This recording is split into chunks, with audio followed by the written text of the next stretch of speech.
I went for a coffee with a friend in Melbourne. I just made a trip to Melbourne, and he was curious about my story. And so I was telling him a bit about it. And part of my story is that I started my first business when I was 6 years old, selling stickers to buy an iPod, right? And so I told that to him, and he was like, well, that's a great story. You should make a video about it, and, and post it to Instagram.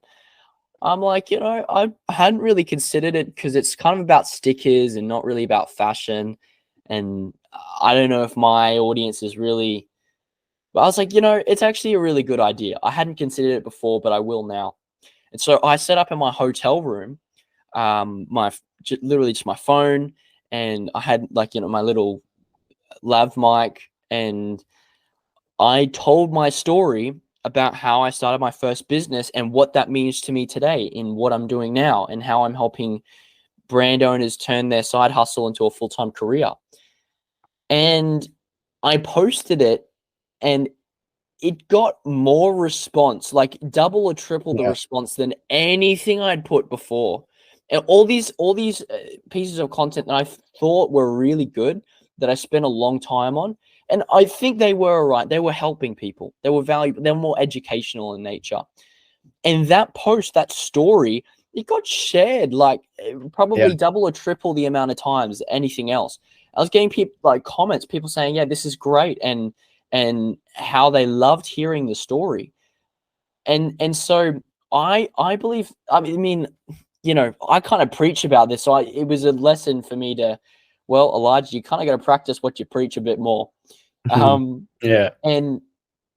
but that really showed me with very clear evidence in that moment that the stories, the raw nature of one's story is really so much more powerful than any polished piece of work you could post online.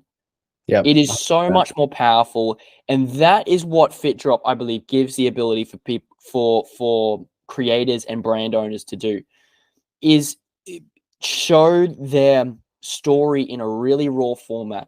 And as I said, I think people struggle with the idea that their picture tells a story, but it really does.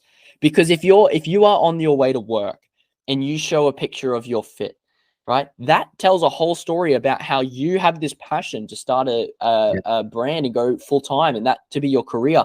And right now it's not that, because there's certain financial commitments that you cannot fulfill.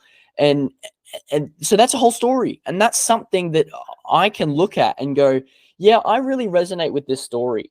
And so I'm going to follow this person, or maybe even buy from their brand, because that's what their brand represents to me as well.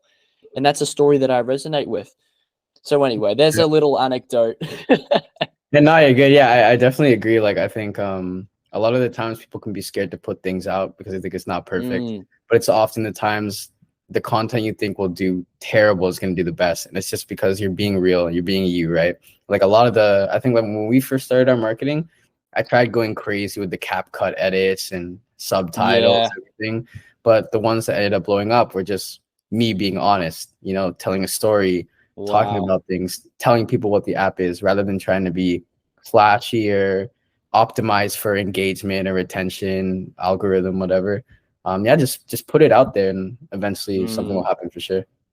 Hey, if we haven't met, my name's Elijah, and I am obsessed with helping streetwear brand owners turn their side hustle into a full-time career.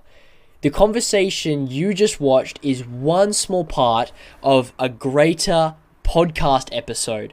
And so if that is something that interests you, if you enjoyed this video, click on the link that's on screen now, and it will take you to the full podcast episode. You're going to love it, and I can't wait to see you there.